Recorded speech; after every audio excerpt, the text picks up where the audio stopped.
and maybe give us about a minute before we really like kick things off and get to the content. But all of this will be available, recorded, shared after the event. Looks like we've got about like 10 people coming on. So if you're live with us, feel free to let us know where you're tuning in from, joining from in the chat. We love to meet you all. We definitely want this to be super interactive and want to hear from you in the chat and in the Q&A. I'll kick it off there, see if that works, the chat there. All right. Okay. All right. A lot of East Coasters. A lot of East Coasters.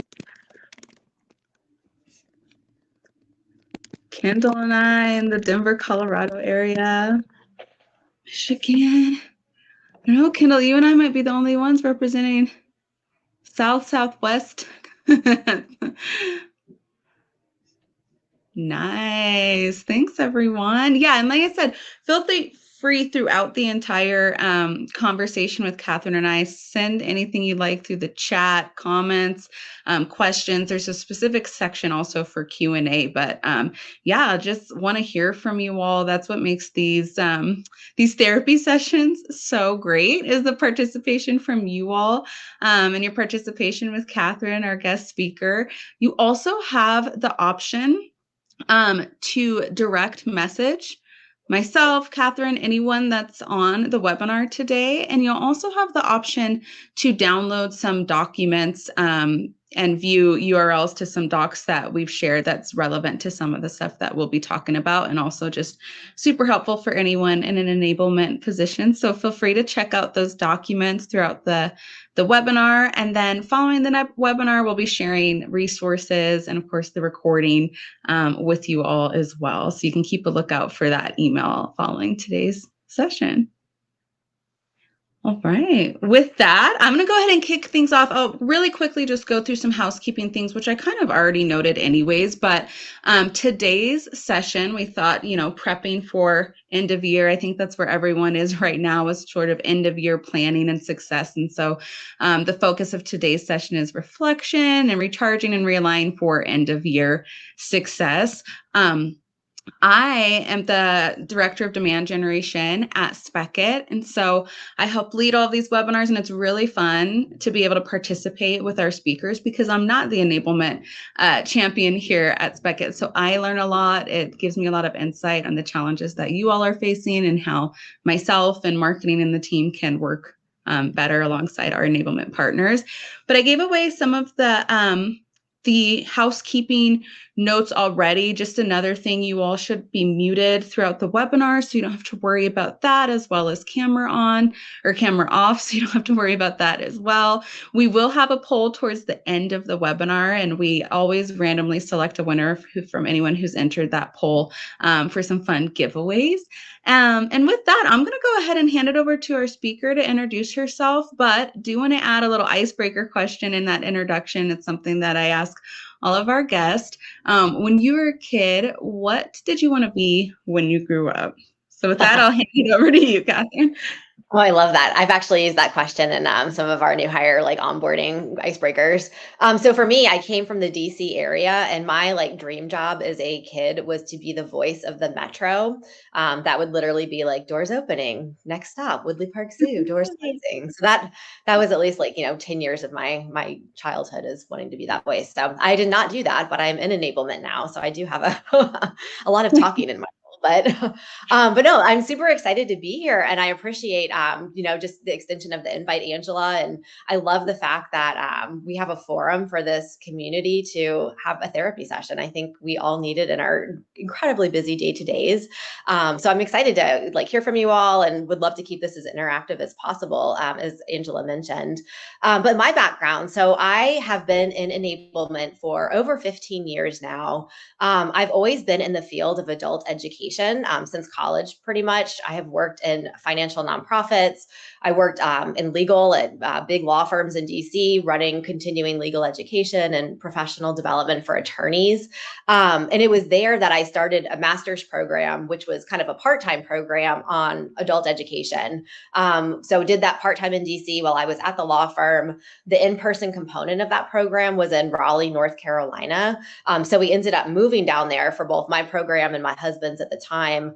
And because of my law firm connection in DC, I was able to get my foot in the door at Red Hat, which is a big tech company now. And moving from DC law firm to big tech, I'm never going back. So from there, it was really kind of my first experience in, the tech world. So I did that for about 7 years, different roles within Red Hat, all around supporting our sales team, everything from contract management, working with deal desk, commercial legal operations, to a team called Global Sales Productivity, which was relatively new at the time. So think of that as all the tech stack and tooling and process that supports sales orgs. Did that for several years. And then for me, I wanted to get the smaller experience and go a little bit smaller. Red Hat got really big, fantastic company. This was pre-IBM acquisition, but really wanting to go smaller and to get more hands-on and feel like I was making a bigger impact, I think. So from there, I went to a couple different startups or later stage startups, scale ups, brought in to build out the enablement function from the ground up at both of these. So the first one will feed a lot into what we talk about in terms of lessons learned of what to do and what not to do. Great experience, huge learning experience. And from there, I took a lot forward into my next role is, again, building enablement out. So did that twice in different, one was in the DevOps sector, one was in MarTech. And then most recently, I went to my earliest stage startup, and I've been there now for about 9 months. Also, it's in the cybersecurity space now. And from there, this is a completely new experience in terms of getting in, building enablement like ground up with absolutely, as you're building the company, right? So it's been an incredible learning experience. And again, taking lots of things from previous worlds and roles and from communities like this and putting them into practice. So I'm currently at a company called Chainguard. We're about 2 years old. And again, in the cybersecurity space. And it's been amazing. It's really hands-on, truly touching every aspect of the business. And you guys, please ask questions along the way because a lot of what I'll cover is stuff that I'm trying to figure out right now, for better or for worse. So, and then just on the personal side, I live in Charlottesville, Virginia. We've lived in DC, Raleigh, Charlottesville. We lived in Denmark for a little while as well, so international, which was incredible. I have 2 small kiddos, a dog. I love running, cooking, traveling, all the fun stuff there. So if you're ever in the area, definitely look me up.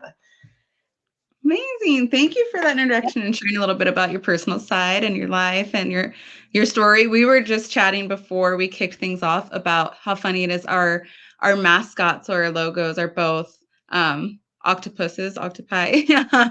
We've got pink, they've got purple covered. So that's a really fun connection there too. Totally different industries, but very fun. It is. No, it's great. I'm curious for the folks, if y'all want to put in the chat, I'm just curious how many years many of you have been in enablement, or is this a completely new function for you, a new team? Yeah, it's super helpful to know where you're at and your enablement journey through the discussion. So while you all 3 years, oh, nice. Okay. Thanks, Alexis. You're a pro. 5. All right, here we go. Amazing. Yeah, continue to share. And as you all are nice, got some 3 years. As we are chatting in, I'm going to go ahead and move us along to our first segment. This is a segment we have on every session of the Enablement Therapy webinar series. It's just really interesting to see which new challenges come up month to month, which ones are super repetitive. So Kathryn, for our segment, The Listening Room, what do you think is the biggest challenge right now that enablement professionals are facing? Ooh, it's a great question. I'm again coming from more of the startup lens, I'd say. So for me and my experience, it's really defining the scope of what we are here for and how we plug in, how we help support the teams. I have been kind of a show of one for a couple companies and even starting at Chainguard, I just recently built out a team. But really physically being able to be in multiple locations at once, we get pulled on from so many different directions by different stakeholders, I think. So it's, again, prioritizing kind of the scope of what we're doing, who we're there to support, making sure that gets communicated out. But it's a challenge. I mean, and I think, again, you kind of need to go into it with a vision or philosophy on what you want that to look like. So I'd be curious that, like, what are other folks saying on that side of the house? That's actually been kind of a consistent theme, or somewhat along that theme of just getting pulled in different directions. And we've talked in a couple episodes about like how do you prioritize the most important things when you're getting pulled in a lot of different directions and supporting so many different teams, where you want to be the person that says yes to everything, but a lot of times you are running things solo and it's just impossible, or saying yes to everything can pull you away from those initiatives that you know are really critical or the most impactful.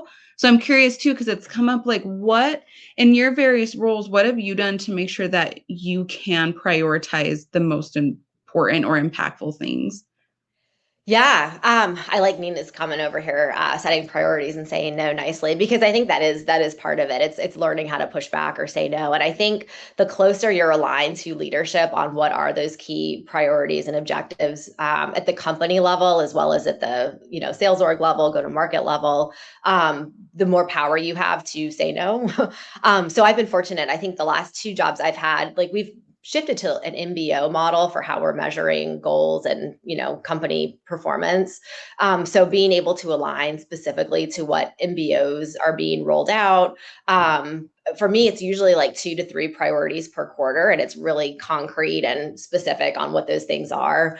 For example, I guess Q2 of this year, we rolled out a content solution. So that was really and building that infrastructure layer for enablement. But that to me was kind of like an end-to-end project. I've said no to a lot of other things during that time because it was all hands on deck. So that was a huge area of focus. So I think alignment and just constantly getting feedback on, are these the right priorities? So hopefully, y'all feel like you have a good leadership team that you can go to and have those conversations with. But I think it should be talked about a lot in terms of how we shift, how we reprioritize, and are we really aligning to those company goals? That makes a lot of sense. Yeah, absolutely. And you brought up something too, with having a lot of alignment with leadership and executives. I know this varies from what I've seen and heard so much across organizations. I'm curious who you report to and how that impacts, the executive alignment you have, or your, I guess, proximity to executive leadership. Yeah. So I have sat in various pockets of an organization in the last 3 roles. So I've sat with directly to sales leadership. I've sat in product marketing. I've sat in sales operations. Trying to think if there's any others. Those are usually the big ones, I'd say. When I got hired into Chainguard, I was reporting directly to our VP of sales, who reported into our head of go-to-market. So we had a very close relationship, and the head of go-to-market also interviewed me. We came in knowing kind of what that alignment should look like. About, I think, 3 or 4 months ago, I got moved into a new team, which is sales operations and strategy. So we have a new head or VP of sales strategy. So I am the enablement pillar within that organization now. The rest of it is kind of sales ops focused, data, forecast, analytics, and whatnot. I've sat in that before, again, previous roles. So part of me shifting over to that team was really establishing the fact that I still needed to have a direct connection to the sales leadership. I'd already sort of had those relationships coming in and sitting with that team for 6 or so months. But that was just a must have, right? I mean, getting that feedback loop. So now I'm still currently attending, team calls weekly basis. I have one-on-ones with our VP of sales, but just really making sure that that was a priority and that everybody agreed to that as I was moving teams. It's been a huge help, honestly. And frankly, we're small enough still where we all very closely work together. We're maybe about 200 people now, so it's manageable. But as we scale and get bigger, I want to make sure that we continue to hold those relationships. Awesome. Yeah. Thank you for sharing. And anyone too on the call that wants to share sort of who you report up to. I'm really curious because I have seen so many different structures there and what departments you're really a part of. I thought, Katie put in the chat too, the biggest challenge that she has right now is 9 sales teams who operate like individual businesses. So trying to unify across the organization when there's people who've been doing things, a certain way for a long time. And so some aspect of change management there and just getting teams all aligned and singing to the same tune. I feel like that is a big challenge for a lot of different teams. Thank you for sharing that, Katie. Anything that you would add to that, Kathryn? Or if you have an experience in some of the larger organizations, maybe when you're at Red Hat with sales teams that sort of do operate, maybe they're regional or different segments that have their own things going on, and how you bring them together? Yeah, it's tough. I mean, and I think like enablement teams are also structured differently. Sometimes we support by region or by, function activity. So getting those things unified as well is a big challenge. I mean, I think it goes back to like like the initiative conversation, right? And like how are we helping to support broader company goals and the direction, and just making sure each of the teams is kind of contributing to that, and we're measuring it the same way, right, across the different segments. So I don't know if I have a great answer for it, honestly. I'd love to hear maybe more about the challenges that you're having. Is it like the breadth of support, or everybody's just doing different things? But ultimately, I think it does need to tie back up to that company level, and how we're all operating together toward whatever the key goal is there.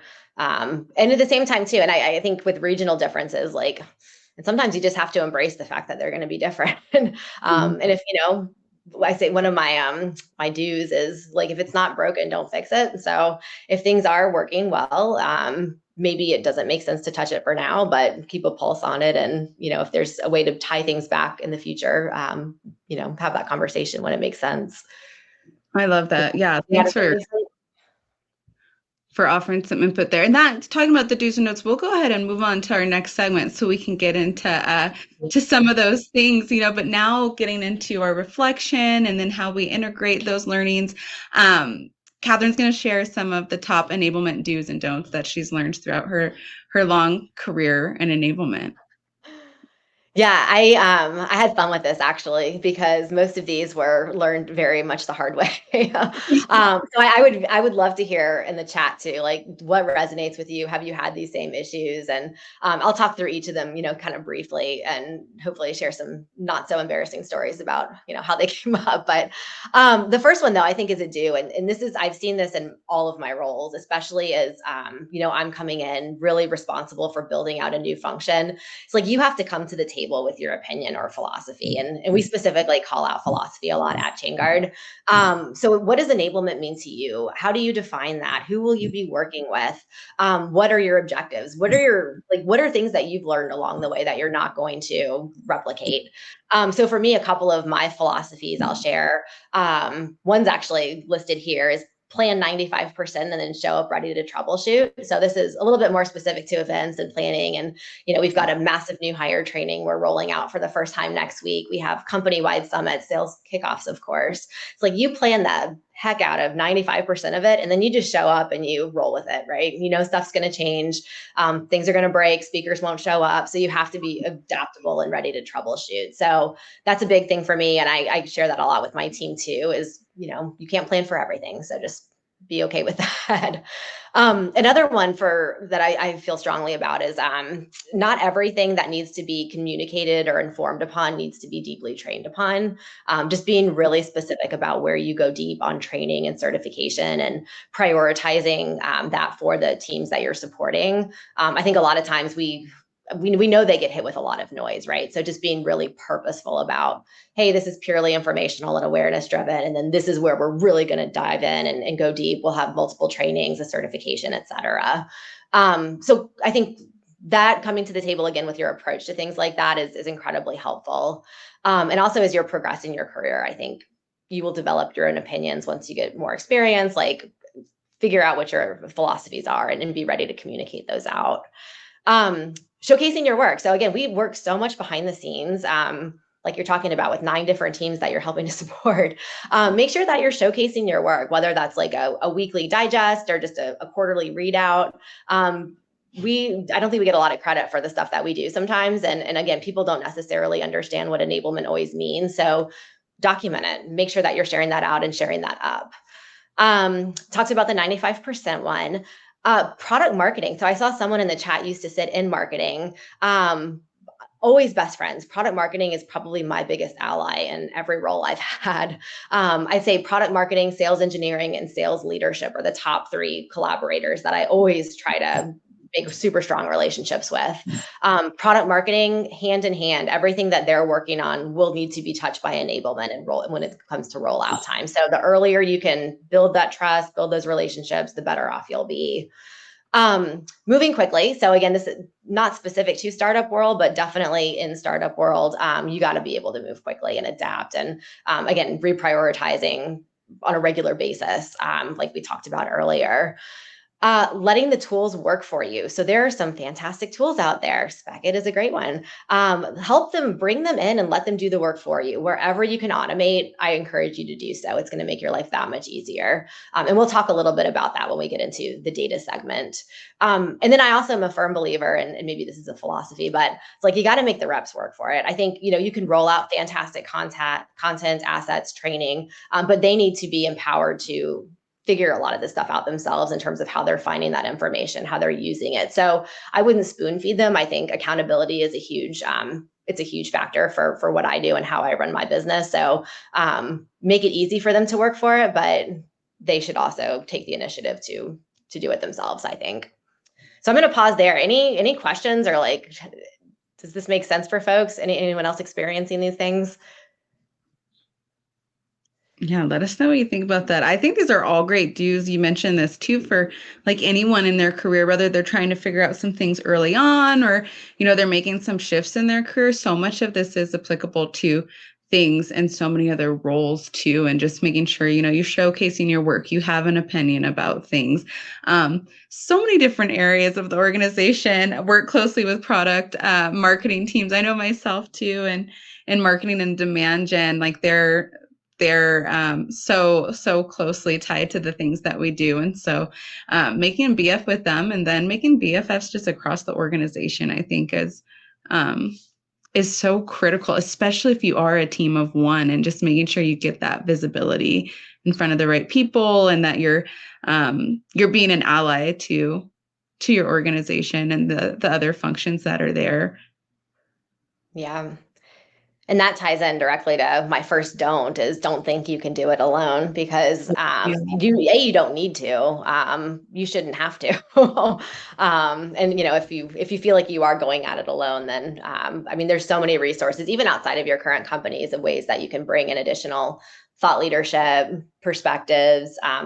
That's one of the things I love about the enablement community, honestly, is like we have such great grassroots driven support for each other, like these webinars, for example. It's fantastic. So you are not in this alone. It may feel like it at times, but it doesn't have to be that way. And then some of the other don'ts I had, and I've done this many times, and I'm learning as we go, but I tend to move so quickly that sometimes I forget looping leadership in and using leadership. So I'm being really purposeful about that in my world now.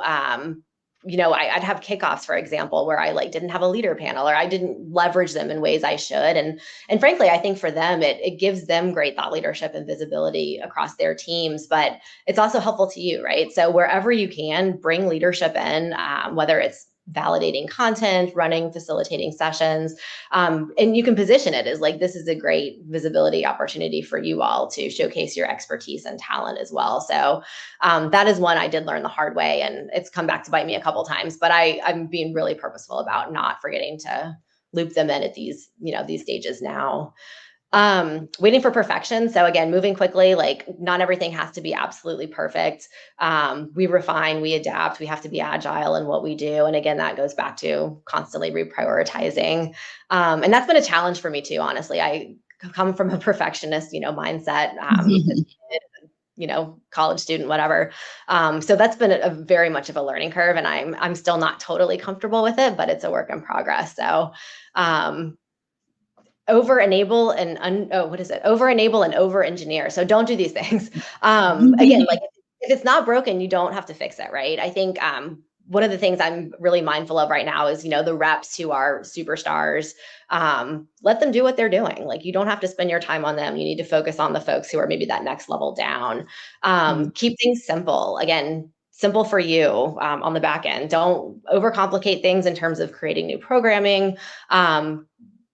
On the recipient side, the people that you're training, keep it, they need it simplified as well. So make it easy on yourself, make it easy on them. You don't have to over engineer things at all. There's some really awesome webinars out there.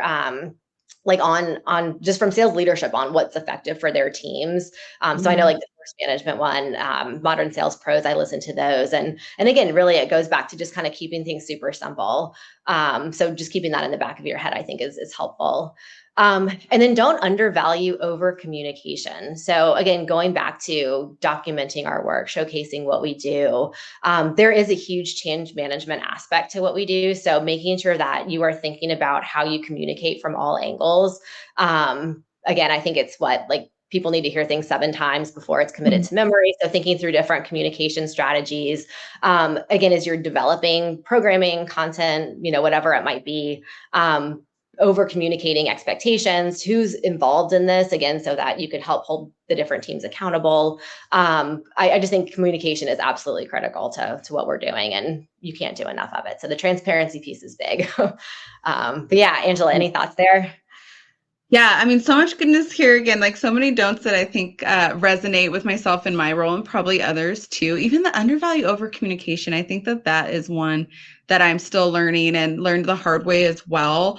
There's some really great comments in the chat I'll surface too, but I'm curious for in terms of like how you communicate, what have you found to be some of like the best methods for when you're, communicating a message repetitively and making sure that people are seeing it, that it's actually getting digested?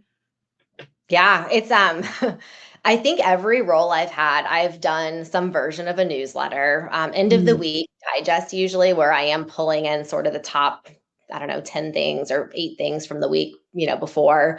So that's one method. And then just again, linking out to, is it direct Slack posts? Is it email references? Is it something that's in our CMS?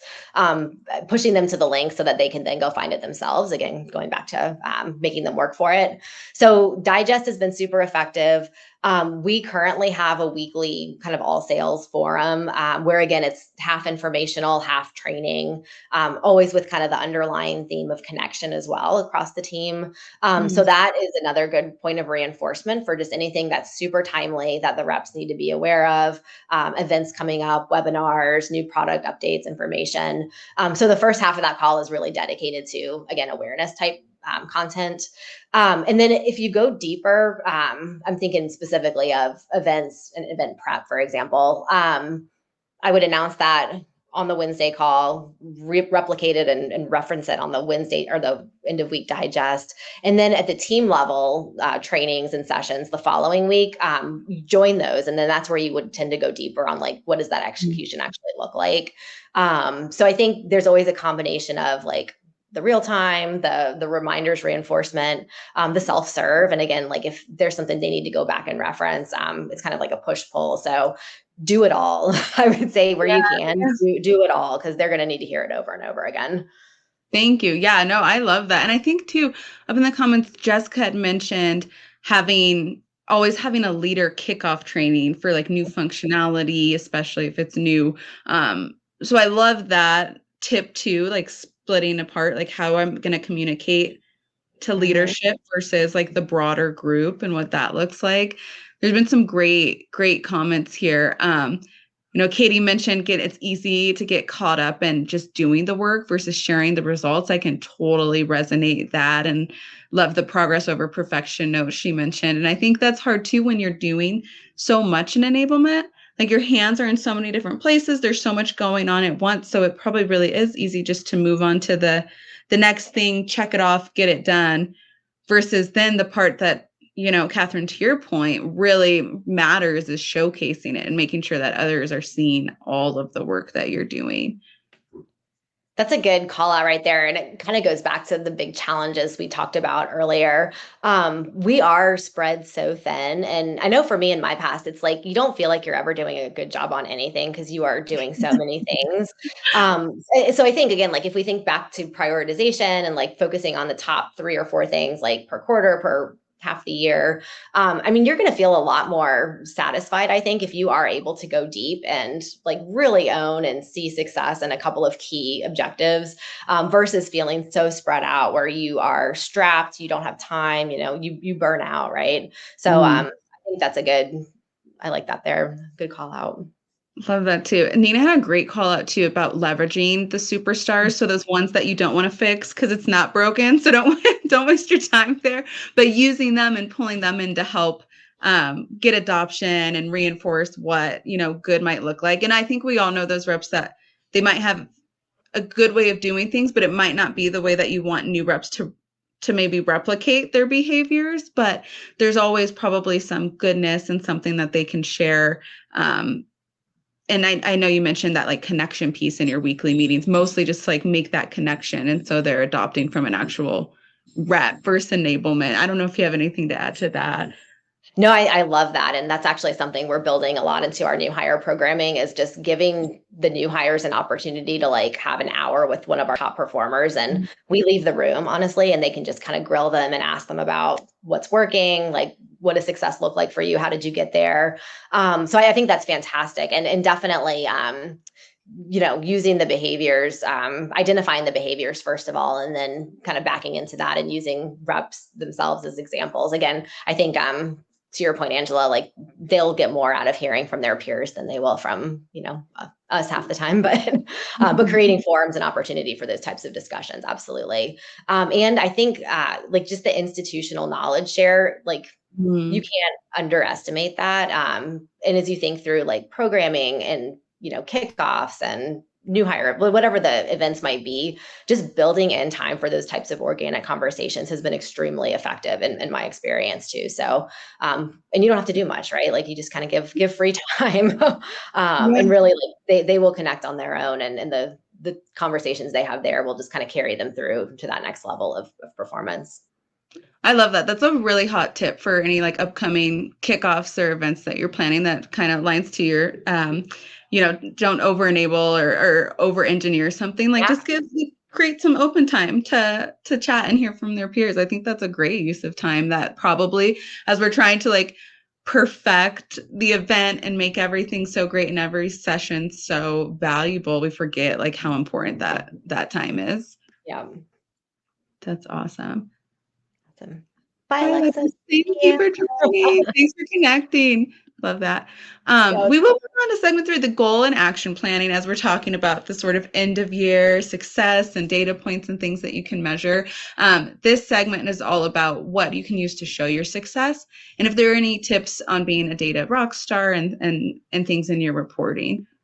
Yeah, so this is great. I'm going to kind of talk about this through the lens of new hire onboarding, because that does tie into annual planning, and then like the metrics component is it's really relevant to what I'm doing now. So we're trying to figure this out as we go.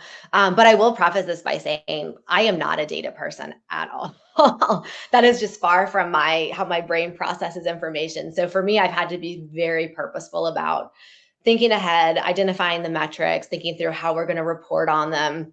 How does that tie up to overall, performance indicators and whatnot? So I've learned a lot and I'm continuing to learn. And honestly, I'm grateful for the team I currently sit in now because they are a whole bunch of data gurus and I am asking all the questions I can. But I think for me, where we're at in terms of our company's growth right now is major go-to-market hiring. And if you've been in, various stage startups, like there's usually a period where the company will go and really invest in building out their sales teams, right? So I joined the company back in December last year. I'd say January to March, we probably hired and doubled the size of our sales force. So onboarding was a huge focus for me at the beginning of the year. We kind of hit the go button again on hiring about 2 months ago, I'd say. And again, it's like now doubling the size of that sales force. So onboarding is very much top of mind and is again, tying back to like our company-wide MBOs or goals or objectives, like this is number one on my plate is how do we get these reps as ramped as quickly as possible. So tons of programming goes into this, obviously, but if we think back to sort of the data and the metric side, I'd say the first thing that y'all would want to think about is how do you define ramp? Like, what does that actually mean? And that's a conversation, you would want to have with your sales leadership on what are those expectations? Like, what are we having? Do we expect them to hit, X% of their quota by X month out? Or what does success look like from that side? And then on the operation side, like how do we pull in that information and automate that and share that out and track it in a proactive way, honestly. So I'm showing here, this is a sample of literally a doc I put together maybe 2 weeks ago that I'm currently brainstorming on, but it's breaking out a new hire's journey into the 3 different components. One, like the first 30 days really considered onboarding, and I'll talk about what that means. The second little section there is the ramping period. So that's really from, I'd say, 30 to 90 days. And then at 90 days, we would want to consider a new hire officially ramped. So kind of using that as a framework, what are we then tracking in each of those stages? So for the first 30 days, really the focus is getting them up to speed and performing as quickly as possible. So it's all of the education, it's all of the, new hire learning. We have some coursework and we are using Showpad, but self-service ramp guides, ramp plans. We have a new hire boot camp that we're rolling out next week, actually. Certification programs, and then really just kind of getting that sign off between my team and the direct manager for our new hires. So just different points of accountability throughout that stage. Also during this time, we want to start tracking some activity metrics. So are they starting to make calls? What kind of calls are they? How are we tracking that? Like we use Gong here. And what does that call quality look like? We're able to pull in some of the trackers in Gong and, are they qualifying appropriately? Are they adhering to MedPIC? So just starting to think through what are some of those base metrics that we want to look at those first 30 days. And then as they continue to ramp and are in the ramping phase, so post education, you can call them, we look more at, I'd say, productivity type metrics. So like pipeline generation, what are they adding? What is their BDR adding? How is it qualified? How is it converting?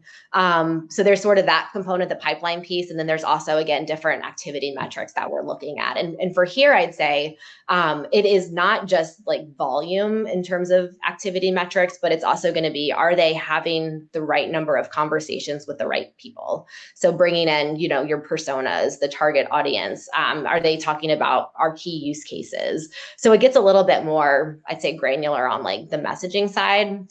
So those are some of the things we're thinking about, again, for that second phase. And then the third phase, again, once they're ramped, is really like, are they tracking toward quota? What does that win rate look like? How consistent are their deals? And then looking at things like deal size. So it's a combination of, leading and lagging, I'd say. Some of it is going to be enablement consumption type activity. Some of it is pure like outbound activity.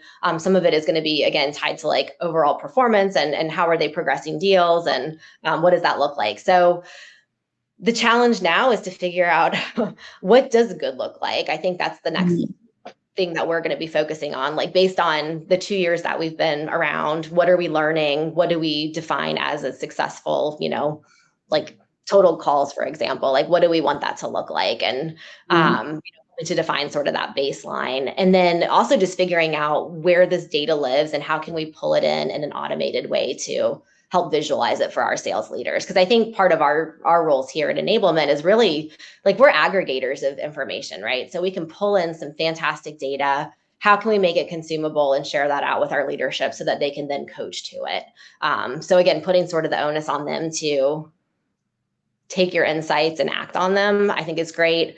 And then I'm also thinking about like being proactive around like how do we identify folks who might be at high risk? So using this, does it become kind of a scorecard or like a health scorecard for, is this person absolute rock star? Are they on track? Are they, at risk? And this is where we need to be focusing to help support them. So that's a lot of information and a lot of things I'm thinking about, and none of it's like completely defined at this stage, but I like the way that we're thinking about it and starting to, again, put that groundwork in practice so that we can build and start measuring. Because again, that goes back to are we creating fantastic content that's actually making an impact? Great.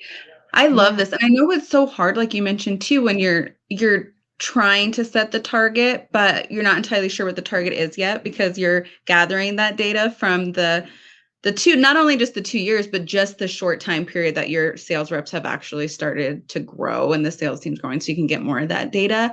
Mhm. I'm curious, and it might still be something that like you all are trying to figure out when you're looking at, that point in the dues that you shared about sharing kind of like your wins and communicating those things when you go through this onboarding with someone as an enablement professional. Like, what do you share out after those 90 days to say like, hey, this onboarding program was successful? Do you look at just the 4 metrics in the 90 days? Do you look at accumulation of things, or do you look at like just the overall success of how many people completed the program? What does that look like? Yeah, it's a good question, and I don't think we're there yet. I envision like there's going to be certain things we can read out on around like, this percentage of people completed our boot camp and this is how they're doing now. So I do see there being kind of I mean, maybe quarterly, monthly type readout or report. I think for me and what I'm kind of encouraging my team to do is like, let's get the data here and then let's be meeting with the leadership and managers on a monthly basis at minimum. Mhm. Like let's review it real time, and you want to get their feedback too, right, on how do they Mhm. think a particular team or rep is performing. So I think it needs to be an ongoing dialogue. I think this could easily become sort of a end of quarter report that you could again kind of showcase, document.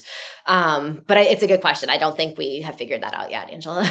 Yeah, no, I know it's hard. It's hard to get there, but I think you have a good point too about just making sure this again goes back to like the over communication, and then also not trying to do it all on your own is like, meeting on a regular basis, setting that cadence to actually get together with leadership and anybody that's like a stakeholder in this, and understanding like this is what it looks like right now. Are we tracking the right things? Is there anything that's like a red flag of that maybe we need to change or move? So I think it definitely goes back to how you incorporate some of those dues into all of the programs that you're rolling out.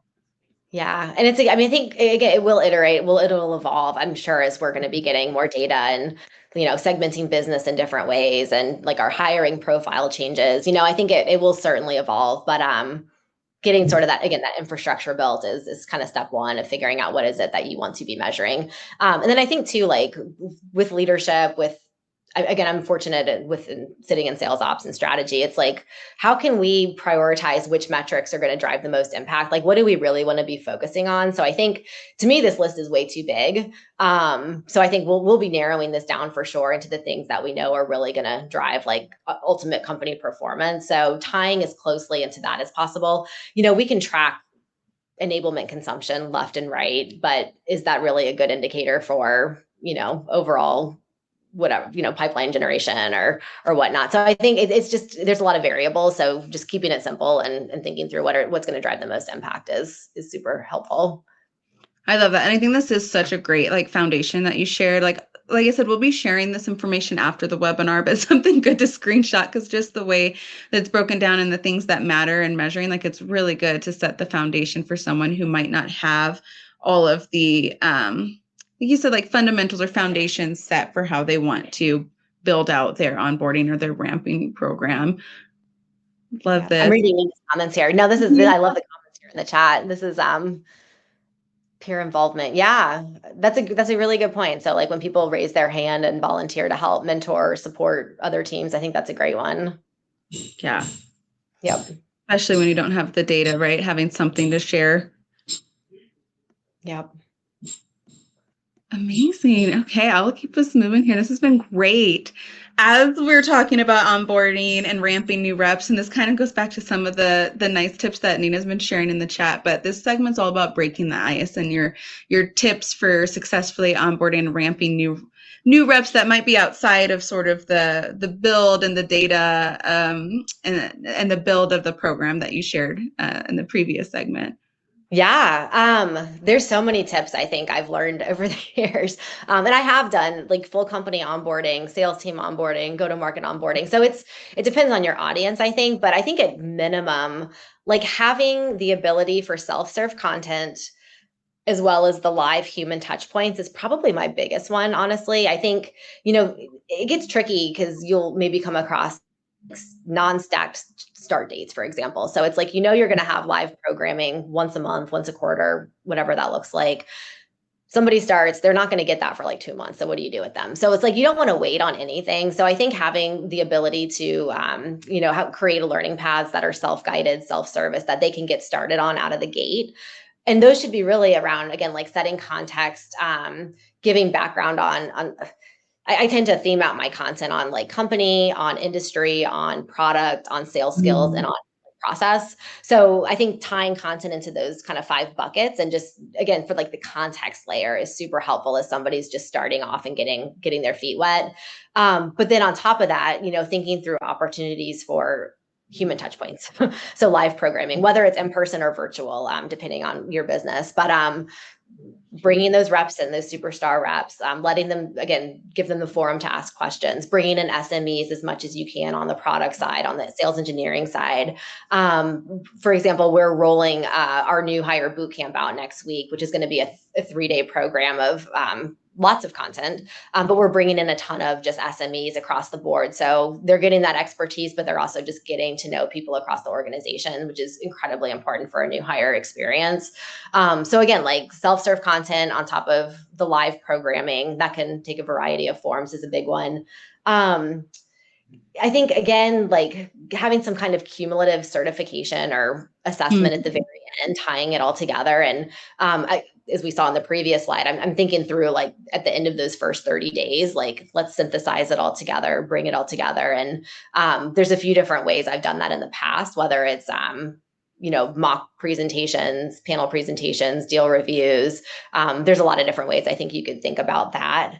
And then I'd say when you do have live training or programming opportunities for new hires, keep it as interactive as possible. Like those moments are so precious, and just the learning that's going to be happening in those types of scenarios, like make it as, focus on role plays, on just practice sessions, like whatever that looks like for you, and just, maybe what you've done in the past. But I think keeping it as interactive and hands-on and practical as you can it will help, again, like the learning journey so much. So ideally, like somebody would come in, they'd get that self-serve context layer, get the base foundational knowledge, and then really be able to put it into practice when they are meeting with other people from their teams, from their leadership, the SMEs. So that's been really helpful in the past, I think, is just having a variety of the programming. And then again, going back to the do's and the don'ts, like keep it simple. Really just give them what they're going to need out of the gate to get up and running. I try to avoid like deep tool trainings, during those first several weeks. Process stuff, great, that's fine. Kind of an overview maybe of like our sales process and what the different stages are, but like hands-on how you create opportunities, or just getting really granular on like the tech side, I try to hold off on a little bit, just again, because I want them to build that foundation of, the value that we provide, and what does our company do, and all the base stuff, I think. But I'm curious, I'd love to hear, I guess what's worked for people in the past. And is this a priority for folks right now? Are we onboarding a lot? Or Nina, I know you've got some there.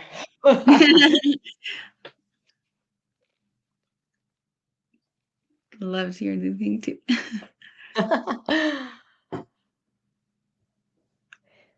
And then when people are thinking, maybe responding, Kathryn, remind me in the audience too, with your organization, are you completely remote? We are completely virtual.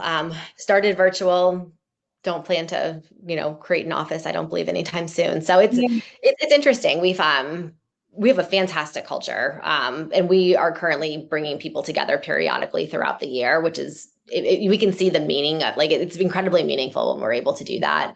We just came off a company offsite a couple of weeks ago, and just the energy around that has been really cool because we are so remote. But yeah, it's a challenge, right? And on the enablement side, I mean, I'm always looking for ways to keep things engaging and exciting as we're, on the screen so often. Yeah, absolutely. Yeah. No, I think that definitely makes a difference in terms of like how you onboard and keep reps, motivated. Just got a great comment too, just in terms of like right now they're doing some onboarding, but mostly like refreshers, reinforcement, it sounds like, maybe some training on new processes. So interested if you have like any tips there on how you successfully roll those out. I know you had already mentioned like finding different forums to do that, making sure that you're just communicating often. It depends on the audience, but if there's anything else you want to add to that for anyone who's not building out new teams or Yeah. onboarding new in the moment.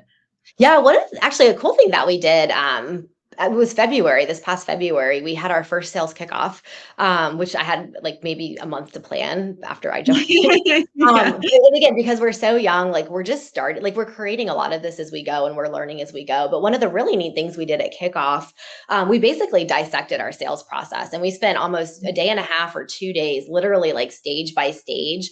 But we had reps and like the deal teams lead each of these themselves. So dissecting prospecting, like what does great prospecting look like according to an AE, according to a BDR? Same thing with like discovery, having a really successful AE lead that, maybe facilitated by sales leadership, but having them really take the opportunity to educate their peers. It was incredibly successful, and it was a great forcing function for like getting a lot of this documented, and some of the guides created and whatnot. So that was kind of fun. I think process training can be dry at times, but the ongoing reinforcement around it, just bringing in different voices and then bringing in like success stories, right, and the wins around what each of these might actually look like in practice, I think is really fun. And then I like what Nina, what you were saying too about like role based. That is something we are definitely shifting toward and thinking through as we are expanding the team and again segmenting different types of the business out. So role play or like role specific content is really, I think that's where we're headed as well. So I agree with that very much. Mm-hmm. I love that too. That's such a marketing practice to put into play and how we determine like what's our audience, and like what is their role. I'm sure you hear a lot of that working closely with your PMM too. Like how do we tailor this content? What messages do they actually care about? Because it will be so different, to your point, like depending on the role that you're training for and speaking to. Yeah. And at some point, a one size fits all it's just not effective. Right. But then again, that's like a good, so again, like our Wednesday calls, for example, that is very kind of catch all, like it's going to include all the teams, all the roles, for awareness, it's good. And then I'd say like getting role specific at the team level type training, that's where I would head next. Is if we're going to go deeper on particular topics as it relates to our commercial team or our BDR team, like that's where you kind of plug into the team sessions, I would say. Love that. Well, I'm going to keep things moving along. This has been a great segment. At this time, though, we're going to stop and just do a quick poll. And like I mentioned at the beginning of the segment, we randomly select a winner for anyone who's participating in the poll every episode, and we send you something really fun after the episode. So I've just launched the poll. I'm going to let that run for a minute here. I think I launched the poll. It should be in, if you all take a peek in all of your, I guess, the navigation that you can access between your chat and your Q&A, you should see that a poll is launched there now too. So if you want to go ahead and participate, I'll give us some time to do that. And I do always share these after the fact because it's interesting, I think, for the group to see where their peers are at.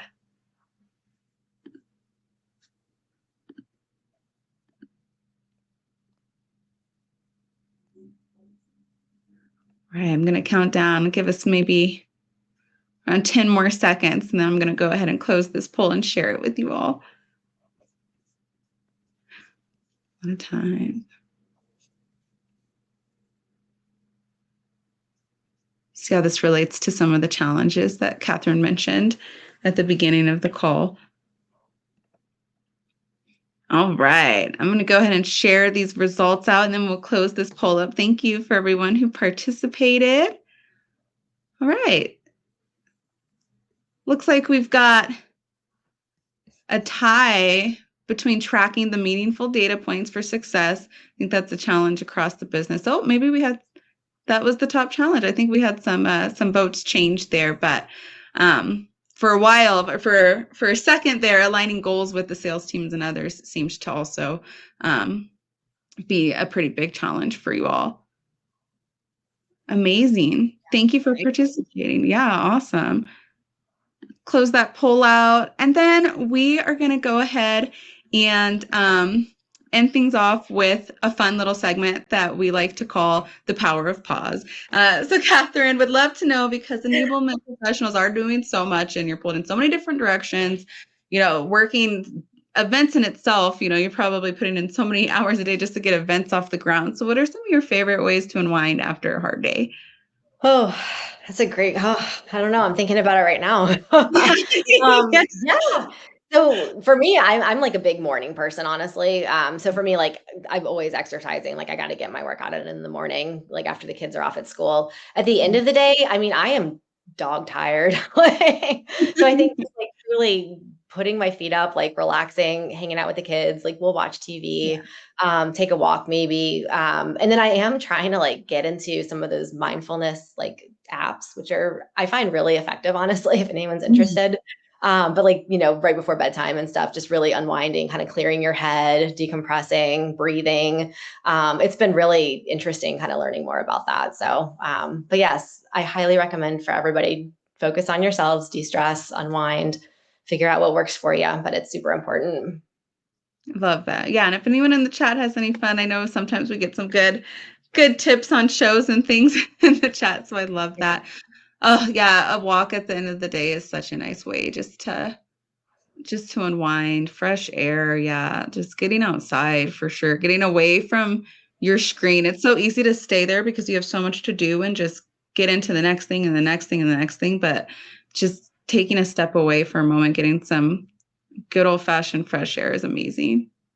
Love it. Angela, what do you do for unwinding? No, I do kind of the same list of things that you laid out too. I have a 3-year-old toddler at home, so a lot of it is just like, reconnecting with her at the end of the day, and, my husband and my dog, and just getting some family time. I love to cook, so I do enjoy that like period of just making dinner with the family and eating. And then I also love a end of day walk myself. I definitely have gone through periods of trying to do some more mindfulness activities, and like it's so hard to stay consistent, which is funny because, to your point, like they are so amazing. Like it makes such a difference. I sleep great, but it's just hard for whatever reason to stay consistent on I'm it. like that with, yeah, I'm like that with yoga too. Like I know it's so good for me and I rarely do it, but when I do, I feel so good. I know, it's so true. Yeah, I go through my yoga periods where, I Yeah. go in hard and then take a long, long hiatus.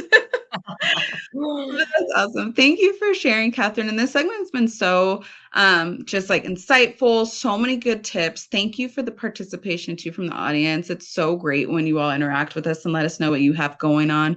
I'm just going to go ahead and wrap things up for the webinar by sharing a couple of in-person events that Spec going to be at towards the end of the year, because we would love more than anything to meet anyone who's been on our webinars or participated in them, to meet our team in person. So we're going to be at the Revenue Enablement Society conference happening in October in Chicago.